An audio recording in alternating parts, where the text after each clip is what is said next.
While the people around the world are reeling on the effects of the COVID-19 virus, we must not neglect our physical and mental therapy as stroke patients and survivors. But at the same time, we have to keep our guards against this virus here.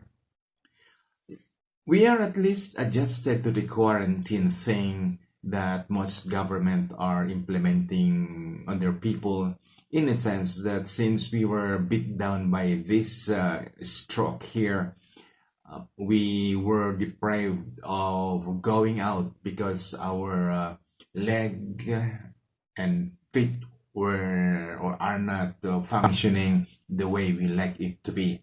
So we are forced to stay at home. And here comes a quarantine, and I would say we are quite adjusted than most people who are used to staying outside and who are used to see things and doing things outside of their home. But in a way, sometimes we are also victims of anxiety, boredom, stress, and the inability to do anything at all or to think of anything to do. So in this video, I am suggesting one activity that will wake up our brains, and this is through math. We will review our basic math that was given to us during our elementary and high school days, and then we will connect this to the COVID-19 phenomenon, and let's see how fast this virus is spreading. That will be our last example that we shall see in this video.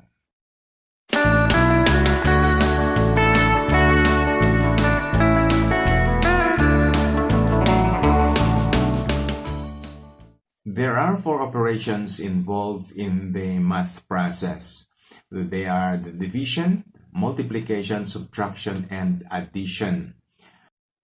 We will be using addition and multiplication in this video here to illustrate the COVID phenomenon. But first, we got to get into the basics of each operation.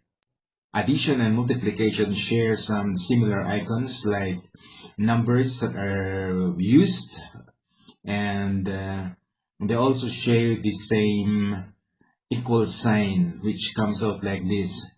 2 bar lines is used on horizontal operations, which appears like this, like 2 plus 3 equals, and then the answer is 5. That separates the answer from the operation. Then there is the bar line, which is used on a vertical manner, like 2 plus 3, then bar line equals 5. That is where the similarity is, and then it is different when it goes to the specific matter of operations. So now let's go into addition, and here are some specifics about it. The plus sign is a very important thing to remember in addition, because this one tells something like you've got to add something to what is given already. And on a horizontal basis, it will appear like this. It comes between number 5 and 4. But on a vertical basis, it will be a little bit on the far left to indicate addition between 2 and 3. Now let's go to how this addition is done. On a single digit, on a vertical manner, they are just aligned together, and then the bar line is used. Now, if the involved party is 2 digits or 2 numbers above and 1 below, then the addition rule says that the single digit must be aligned with the last digit of the above number. So for this case, 8 is aligned into 3, and then it will be added to come up with a 21 answer. And one thing also about this one here is that any extra above 10 will be carried over above 1, and they will be added together, so it will come out 2, and that is now 21. On two-digit numbers, which are both above and below this one here, it's easier in the sense that they just align the last digits together and the rest of the numbers will come out. And the operation followed the same manner again, where 9 and 5 will be added first to come up with 4, and then 1 is carried over 7, and 7 and 1 can be added right away to become 8, and then plus 7 here to come up with 15. The result is 154. How about if 275 and 27 are added together? The same manner, 7 and 5, the last digits will be aligned to each other, and the rest will follow. And the addition again will come out 5 and 7 first before the rest of the numbers. Any carryover will be put on above the numbers that comes next. So let's take this one here, 275 plus 379. They are all aligned together. 9 and 5 will come over, and they have 9 plus 5 is 14, carry 1. 7 plus 1 is 8, plus 7 is 15, carry 1. That will now be 2 plus 1 is 3, plus 3 equals 6. So that is the way this addition is done. So that is just a review of what we have taken up during the earlier years of our life, and let's apply this example, what we just learned on the COVID phenomenon, where it is expanding so fast in just a short time. And let's see how it is in addition. We will be tackling this on a person-to-person basis, where one person will affect one person only. We will not include 2 or 3. We'll just focus on that and see what happens, even if it's only one infection a day. So here is an infected foreign traveler who arrived to a country on a Sunday, and we will see how many people will be infected until Saturday. He arrives on a Sunday, then on a Monday he met a friend, shook his hand, they talked together, and this friend here get infected. So on a Monday, there are 2 of them who are now sick.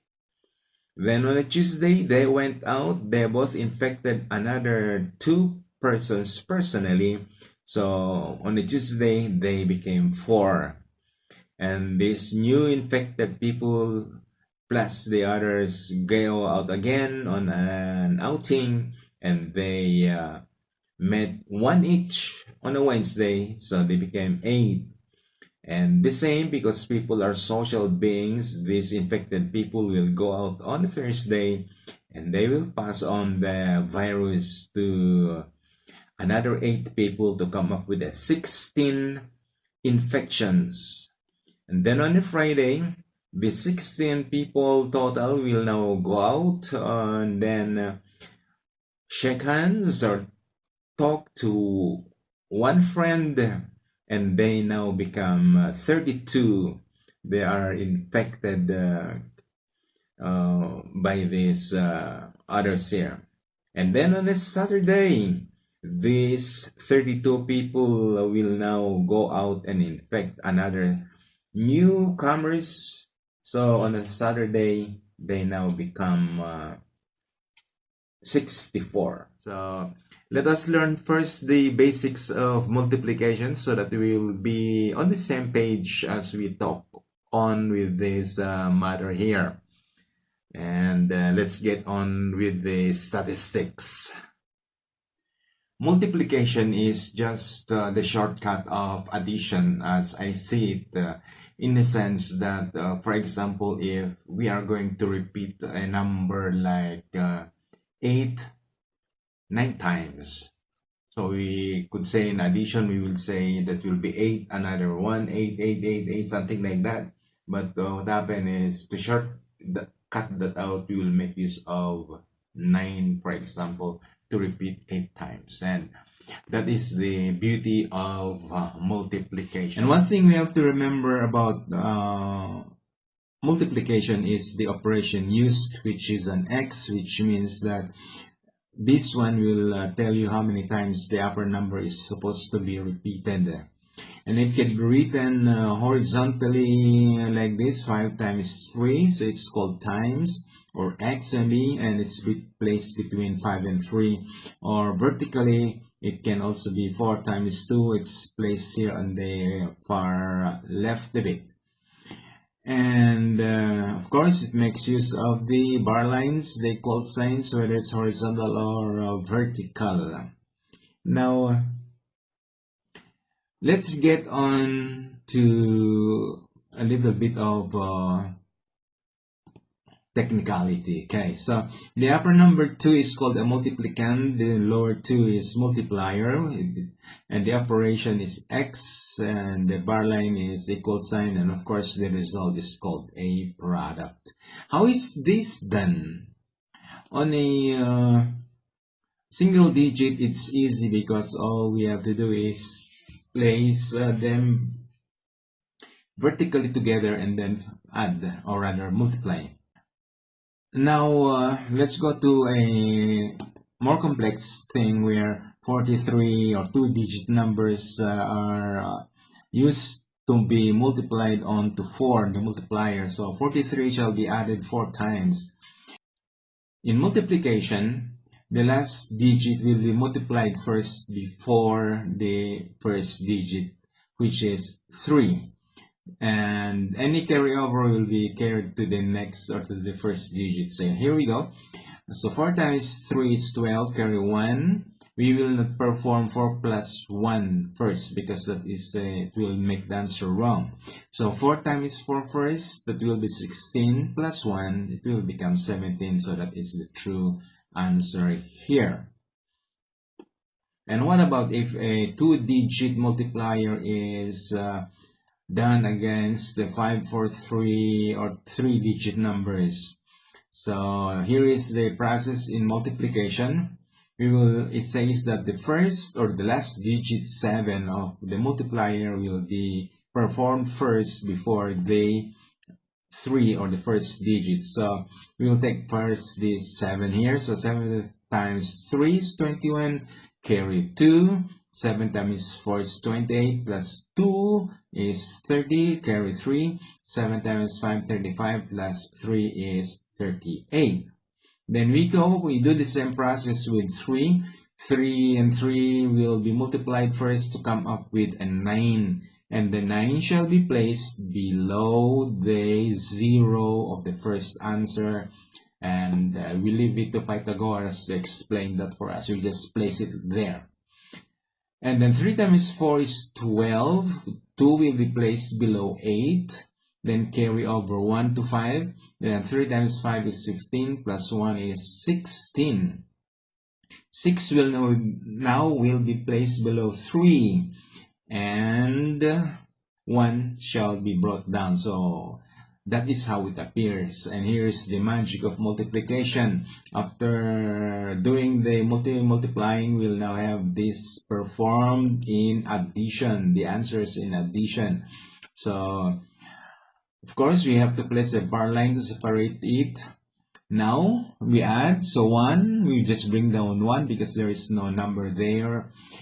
And 9 plus 0 is 9. And 8 plus 2 is 10. Carry 1 over 3.